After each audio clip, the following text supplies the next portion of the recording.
Barack Singh. Hey, I'm going to buy a Honda S2000 from an online car auction website. Do you think it's a good idea? No, I don't think it's ever a good idea to buy from an online car auction. Cars are sold at auction for one main reason. They got a serious problem. If they're good cars and there's nothing wrong with them, they can sell them on the street easily. People are dying to buy those S2000s.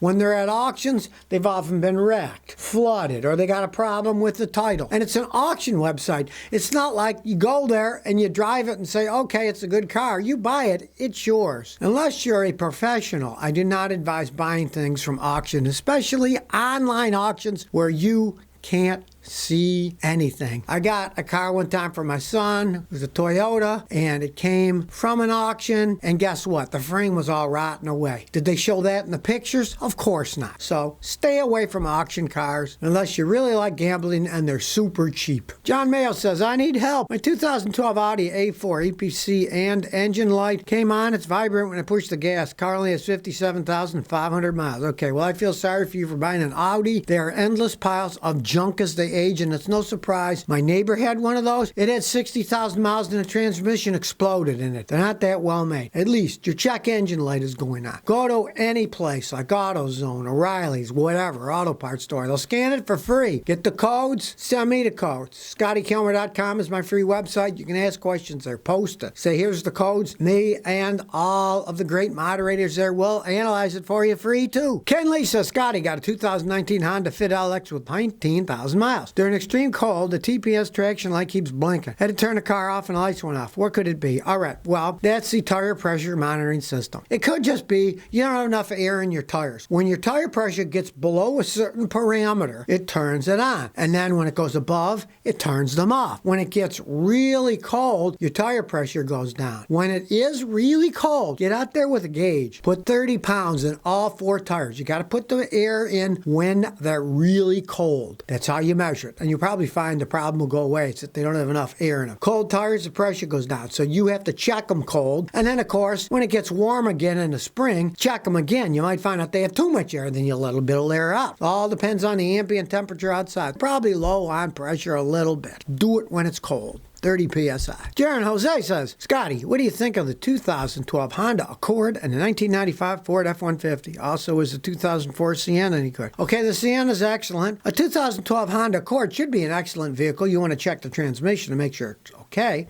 And, of course, a 1995 Ford F-150 is old as the hills, but they were really well made back in the day. But you're talking at radically different cars. What do you want? A nice sedan like an Accord? A big old pickup truck like an F-150? Or a van like a Toyota Sienna? You got to decide what vehicle you want first. Good picks, but of course you'd want to make sure they're all checked out by a mechanic, especially a 95 F-150. And don't overpay for a 95 F-150. Geez, the thing's what? 26 years old, so you're not going to pay that much for it either. God's Hype says, Scotty, I got a 2014 Cadillac XTS. ABS says left rear wheel speed sensor circuit not plausible. What you want to do is just replace the ABS sensor. It's real easy. It just bolts on, bolts off. Pray that fixes it, because if it doesn't fix it, then you look at big money. Either the axle itself is worn and then it's wobbling and giving bad data, or you got a wiring problem or a problem in the computer circuit that drives the ABS system. Those are super expensive. The sensors aren't. Get the sensor bolted on. You'll probably find that fixes the problem. And if not, ABS reverts to non-ABS normal braking when it goes down. So if it drives okay and brakes okay, you don't want to spend a bunch of money. If the sensor doesn't fix it, a lot of guys live without it. Doesn't work all that well anyway on GM products. They've had various class action suits against them for it. Ricardo Hernandez says, Scotty, my 05 Ford Mustang V6 has a problem. The reverse don't go unless I rev it up, and sometimes I don't need to for it to go, but sometimes I do. Sad but true, your transmission is probably starting to go out. But do change the fluid and filter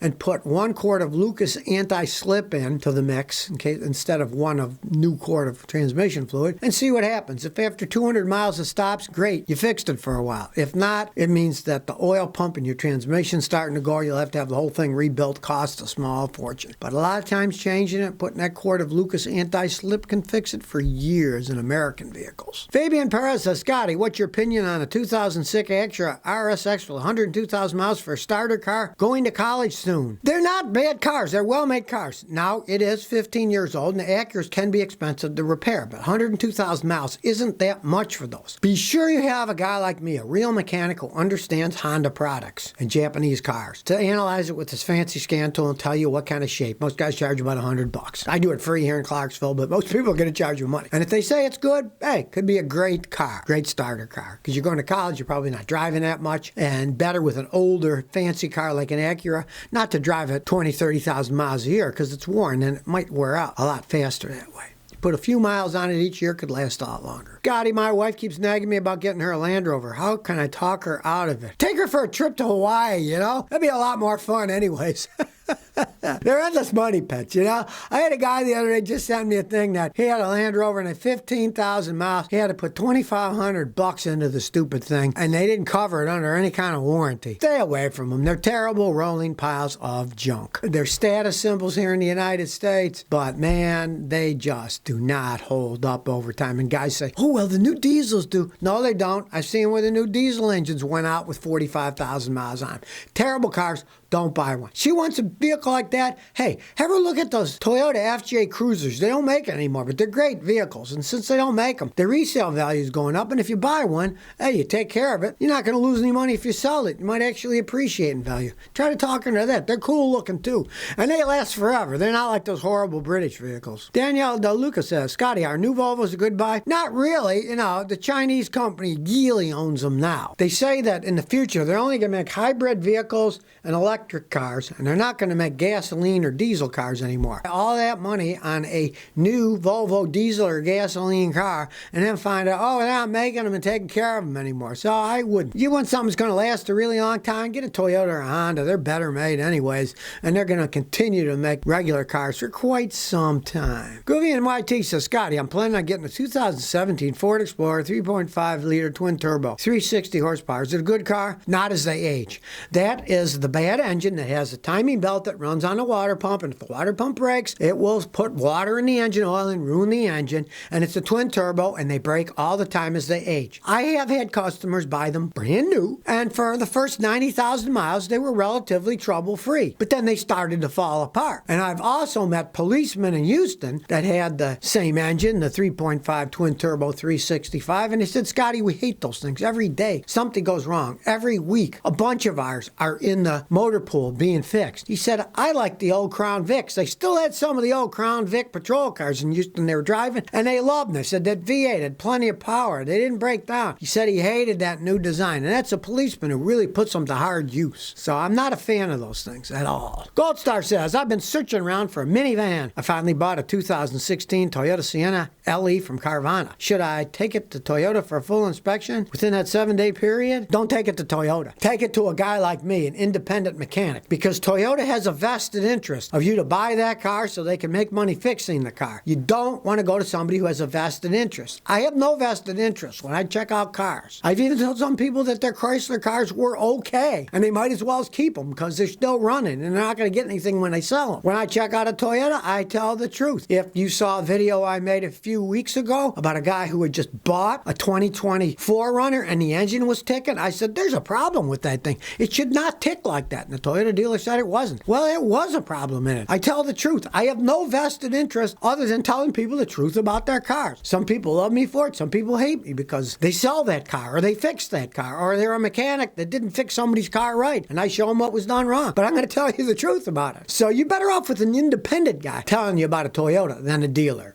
And that's true for any car. Especially like Jaguars and Mercedes. Of course they'll tell you to buy the car because they want to sell you either parts or fix it for you. HF Vid Shot says, pre-13 Toyota Tacoma, double cab 4-liter. Heater blows cold. Help me. It's cold in Dallas, Fort Worth, Texas. Well, it's cold here in Tennessee. Watch my video. How to fix your car's heater. Scotty will show you all the tips. First thing you want to do is check your coolant. If it's low, the highest point is your heater core. And if the coolant's low, they'll be full of air. It doesn't work with hot air, it only works with hot water. Now let's say you hardly ever use it at all. Could be it's clogged up. Take the hoses off under the engine compartment at the firewall that go into the heater. Get garden hoses and flush it one way, then flush it the other way, and go back and forth. Do it for about 10-15 minutes. That'll flush a lot of crud out. And of course, make sure your thermostat is working. If you see your temperature's near the cold all the time, all you gotta do is put a new thermostat in. If the thermostat is stuck open, you won't get enough heat. Those are the main things that go wrong.